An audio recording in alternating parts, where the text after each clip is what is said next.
জনাব প্রধান বাবুর্চি, জনাব প্রধান বাবুর্চি, জনাব প্রধান বাবুর্চি আপুপিস, আমুন তোমার হেদায়েত করুক।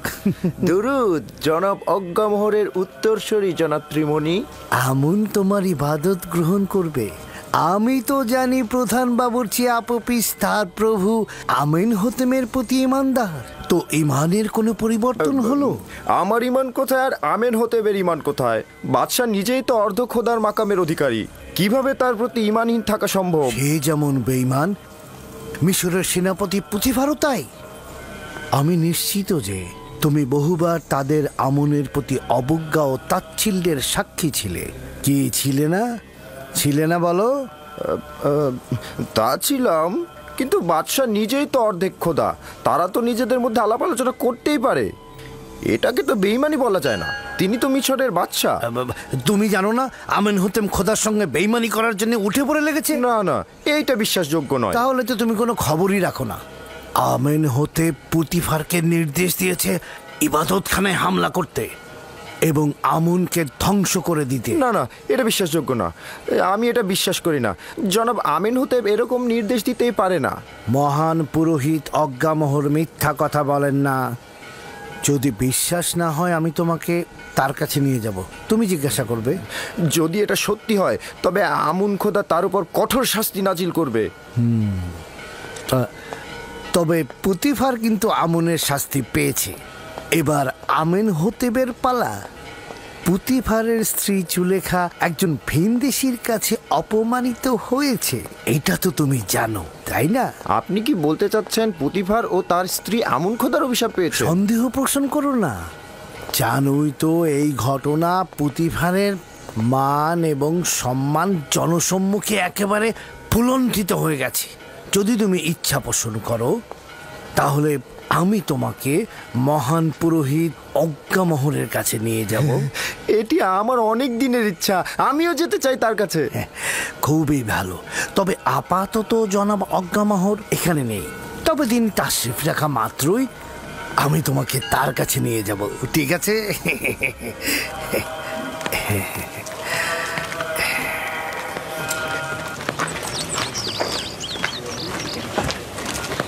ইউজারসিফ পুত পবিত্র পুরুষ। আমি শুনেছি বেশ কদিন যাবৎ জুলেখা তাকে নজরে রেখেছে এবং অসংখ্যবার তাকে মিলনের তাগিদ দিয়েছে, কিন্তু ইউজারসিফ মুখ ফিরিয়ে নিয়েছে। কিছুদিন পূর্বেও তাদেরকে একসঙ্গে দেখা গেছে। শহরের সবাই একথা বলা বলি করছে। সম্ভ্রান্ত পরিবারের মেয়ে, মিশর সাম্রাজ্যের দ্বিতীয় নারী, কিভাবে পারল এরকম জঘন্য কাজে লিপ্ত হতে?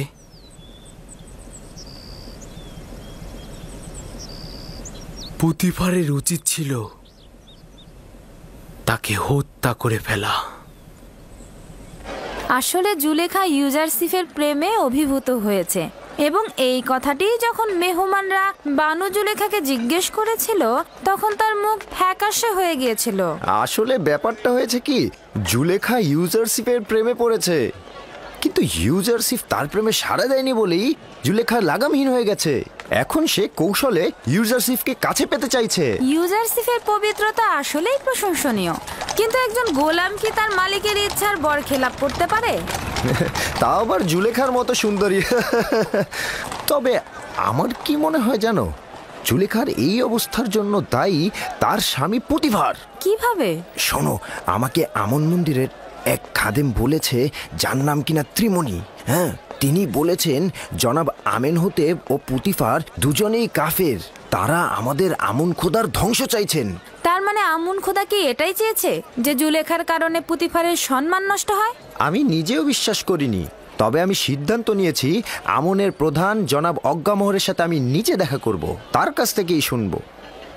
তুমি বাড়িতে যাও, আমি এখন রাজমহলের দিকে যাব। কি হলো, যাও।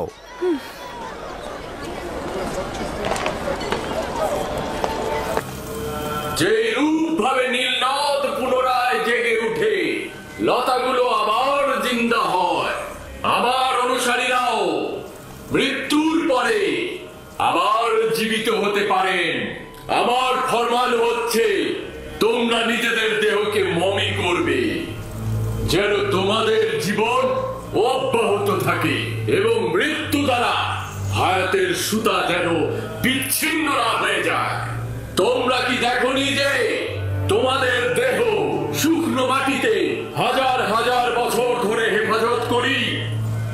এটি আমার বান্দাদের প্রতি বিশেষ ইচ্ছা যে আমাকে আনন্দিত করবে, নজরানা দ্বারা আমাকে খুশি করবে। আমি খুশি থাকলে তোমাদেরকেও আমি খুশি রাখবো। তোমাদের জন্য আমার অনেক কষ্ট করতে হয়, আর এই জন্য তোমরা আমার ইবাদতখানায় মূল্যবান হাদিয়া প্রদান করবে, যেন তোমাদের মৃত্যুর পরের দুনিয়া আমি অমর করে রাখতে পারি। দ্বিতীয়টি, আমি আমুন খোদাগণের খোদার প্রতি তোমার অবিশ্বাস দেখতে পাচ্ছি এবং তোমাকে তাজিমে ঈমানহীন দেখছি। আজ তোমাকে ক্ষমা করে দিচ্ছি, তবে এরপর থেকে তোমার গোপন ও চোরের ন্যায় দৃষ্টির শাস্তি হবে মৃত্যুদণ্ড। মৃত্যু ব্যতীত তোমার আর কোনো দ্বিতীয় শাস্তি হবে না। ক্ষমা চাচ্ছি, আমি ক্ষমা চাচ্ছি। খোদাগণের খোদা আমুনের কাছে দুঃখ প্রকাশ করছি। আমাকে ক্ষমা করুন, আমাকে ক্ষমা করুন। আমি অনুতপ্ত, আমাকে ক্ষমা করুন, আমাকে ক্ষমা করুন। আমি তোমাদের বরকত দিচ্ছি এবং অমরত্ব হায়াতের নাসিব করছি।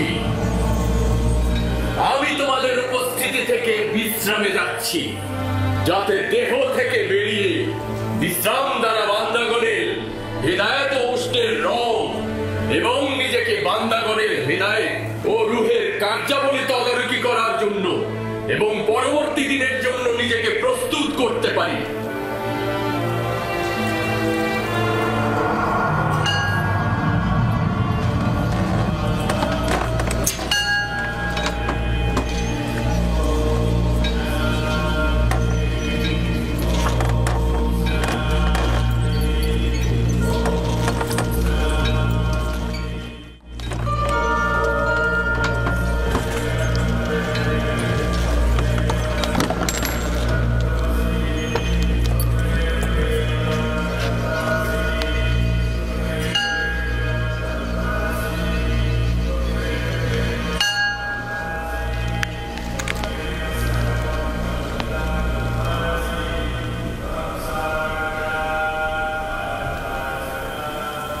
আমুন তোমাদের নিজের অনুগত্যে রাজি আছেন। মন্দির ও মন্দিরের খেদমতগারদের ভুলে যেও না। নিজেদের হাদিয়া ও নজরানা দ্বারা আমুনকে সন্তুষ্ট করবে।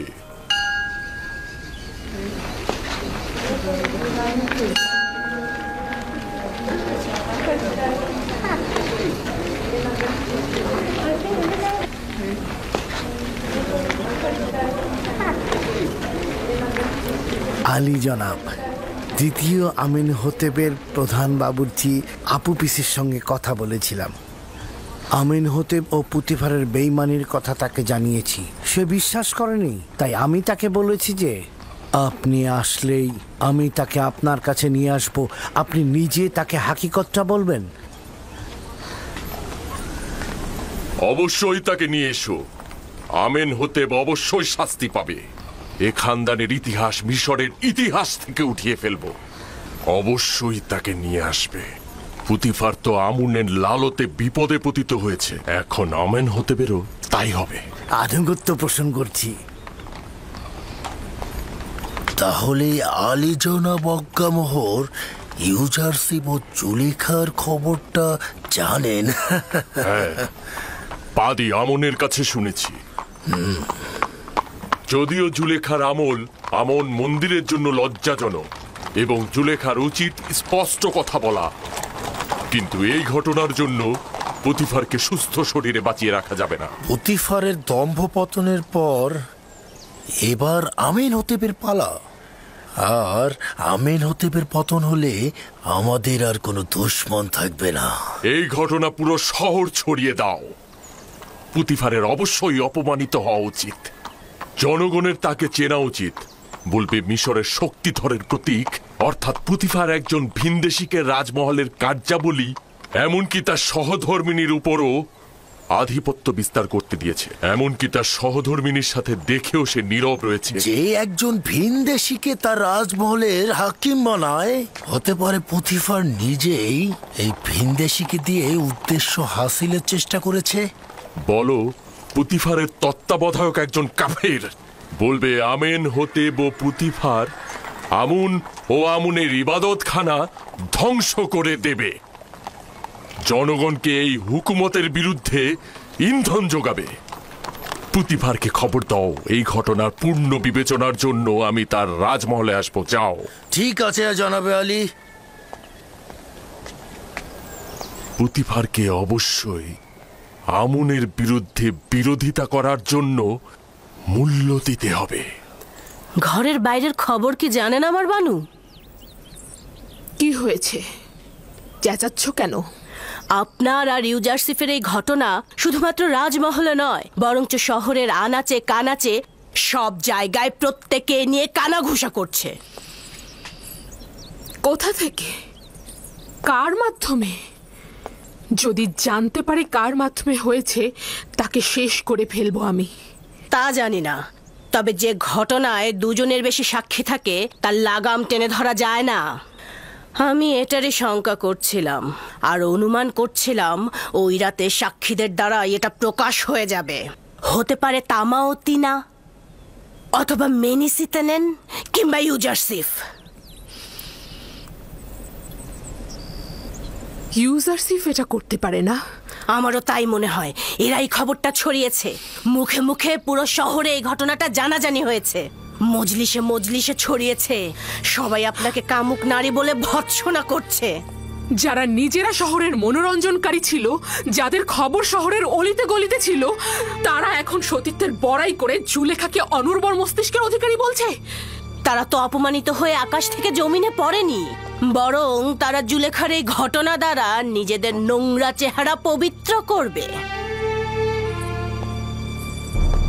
তাদের চেহারাকে সকলের সামনে এমন ভাবে তুলে ধরবো যাতে লজ্জায় তারা কাউকে মুখ দেখাতে না পারে, এবং প্রমাণ করব যে যদি তাদের মধ্য থেকে একটি নারীও আমার জায়গায় থাকতো, তাহলে এর থেকেও ঘৃণ্য অবস্থায় পতিত হতো।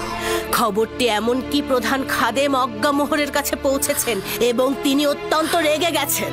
খোদাবান আমাকে রহম করুক, তিনি অবশ্যই এখানে আমাকে অপদস্থ করার জন্য আসছেন। আপনি ঠিকই ধরেছেন বানু, আজই আলীজনাব অজ্ঞামোহর সদলবল নিয়ে এখানে আসবেন। কিভাবে আমি তার মোকাবেলা করব? হে মহান আমুন, আমাকে রক্ষা করুন। অজ্ঞামোহর মনে হয় অনেক আনন্দিত, তাই না? না না না না না না, আপনি বোধহয় ভুল বুঝছেন। আলী জনাব অত্যন্ত চিন্তিত ছিলেন। খুবই ভালো খাদেম সাহেব, আমরাও খুশি হব। ঠিক আছে, আপনি এখন আসতে পারেন।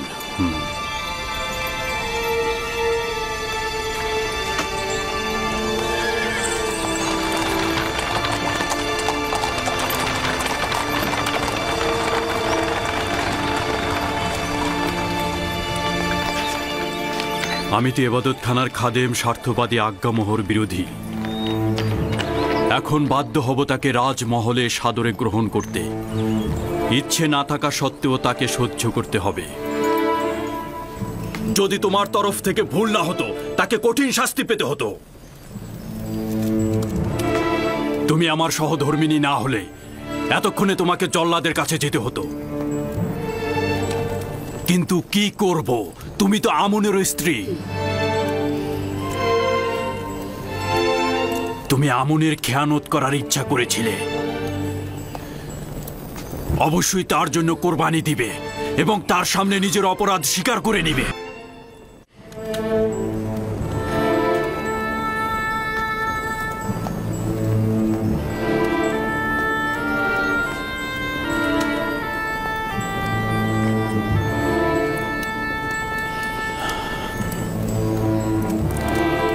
খুব ভালো,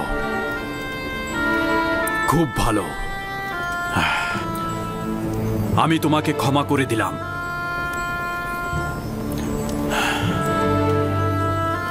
আশা করছি আমনও তোমাকে ক্ষমা করে দিবে।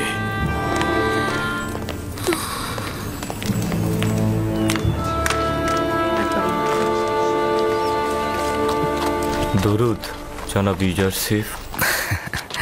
দরুদ মেনিসাবু, আলোকিত মনের মানুষ তুমি। কি খবর বলো? খবরগুলো মোটেও আনন্দদায়ক নয়। আপনাদের দুজনের ঘটনা সর্বত্র জট বাঁধিয়ে দিয়েছে, যেন এই বিষয় ছাড়া তাদের আর কোনো কিছু বলারই নেই। জুলেখা নিজের লাগামকে নিঃশ্বাসের উপর ছেড়ে দিয়েছে এবং এই নিঃশ্বাস তাকে একেবারে ধ্বংস করে দেবে।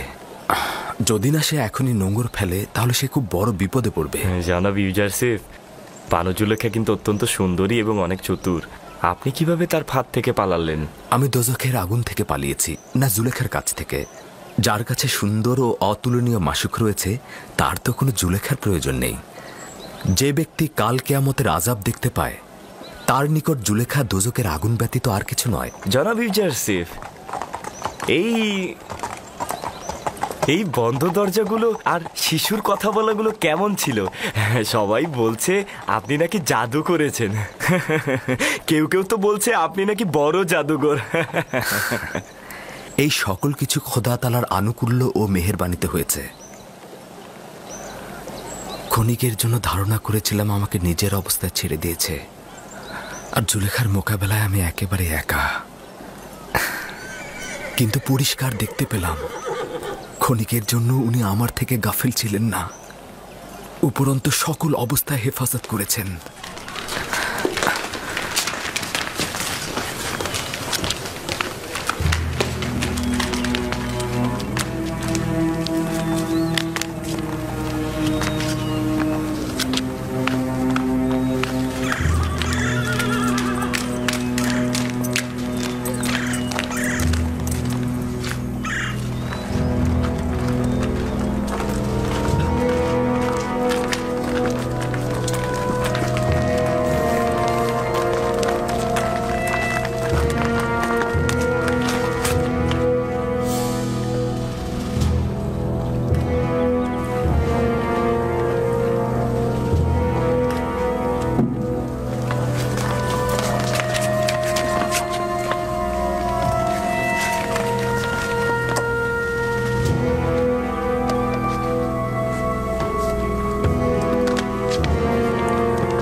ওই বেয়াদবটা কে যে আমাকে তাজিম করেনি?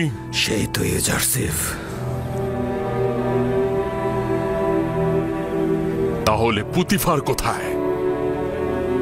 আপনারা ইবাদতখানায় অপেক্ষা করুন, উনি এক্ষুনি আসছেন। আসুন আলী জনাব।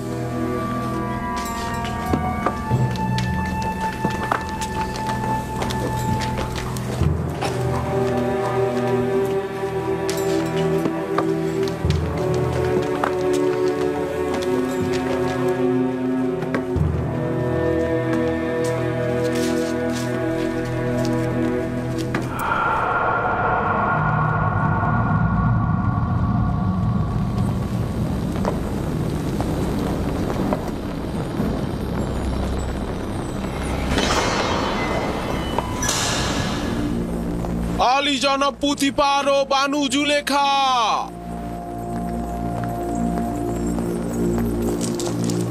কি এমন হলো মিশর দেশের শ্রেষ্ঠ খাদেম আজ্ঞামোহ আমার এই রাজমহলের ছোট্ট ইবাদতখানায় পা দিলেন? আমুন লজ্জিত। আমুন তার দুশ্মনের মোকাবেলায় অপমানিত হয়েছে। জুলেখা, তুমি আমুন খোদার ইলাহি এবং মিশরের সর্বশক্তিমান খোদার সহধর্মিনী। এটা কি ধরনের লজ্জা তুমি বহন করে নিয়ে এলে? কেন আমুনের সম্মান রক্ষা করলে না? আপনি এমন এক জওয়ানের প্রেমে পড়েছেন যে কিনা আমাদের আমুনের দুশ্মন, যে কিনা বারবার আমুন ও আমুনের খাদেমদের সাথে বিবাদে লিপ্ত হয়েছে। আপনি নিজের সন্তুষ্টির জন্য একজন ভিনদেশীর সঙ্গে, যার খোদার কোনো মালুম নেই, অচেনা এক খোদার মোকাবেলায় আপনি আমুনকে অপমান করছেন। ভাবতে পারছেন কি আমরা আমুনের খাদেমগণ এই লজ্জা আদৌ সহ্য করতে পারবো কিনা? আপনি যদি শুধুমাত্র মিশরের সেনাপতির সহধর্মিণী না হতেন, আপনাকে অবশ্যই কঠিন শাস্তি প্রদান করতাম। তুমি এখন কি বলবে? আসলে কি তোমার বলার মতো কিছু আছে? আমি আত্মপক্ষ সমর্থন করার সুযোগ চাইছি। জনাব অজ্ঞামোহর অনুমতি দেবেন? শুনছি, বলো। যদি আমাকে কিছুদিন সময় দেন, নিজেকে নির্দোষ প্রমাণিত করব। যে লাঞ্ছনা বয়ে নিয়ে এসেছো কিভাবে পাক পবিত্র হবে? আসলে আমার উদ্দেশ্য হলো যারা অপমানের পালে হাওয়া দিচ্ছে তাদের মুখ চিরতরে বন্ধ করা। ঠিক আছে, দেখি তুমি কি করো। তুমি আমুনের সম্মান ধুলো লুটিয়েছো, সেটা তো আর কখনো ফিরিয়ে দেয়া যাবে না।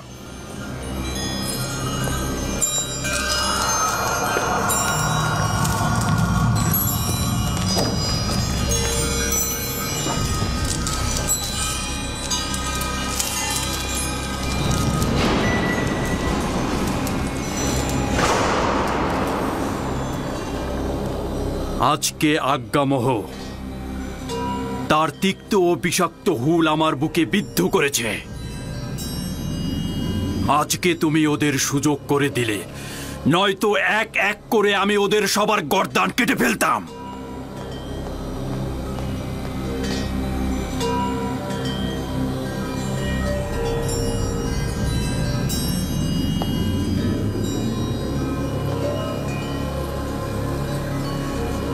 কারি মামা।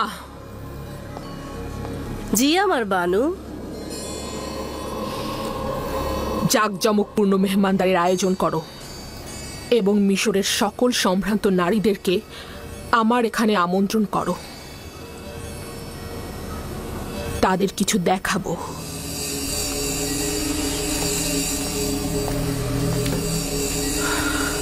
আমাকে তলব করেছিলেন, আমার জন্য কোনো আদেশ আছে?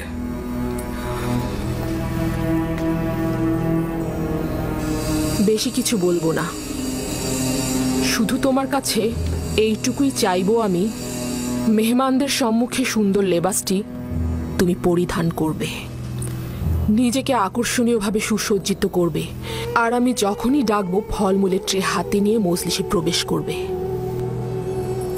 এটাই তোমাকে বলার ছিল।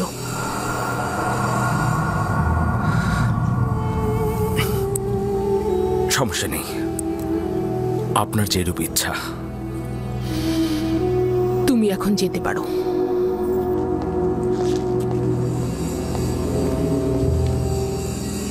সকল মেহমানদের আরাম দেওয়ার জন্য আরামপ্রদ বিছানার ব্যবস্থা করো।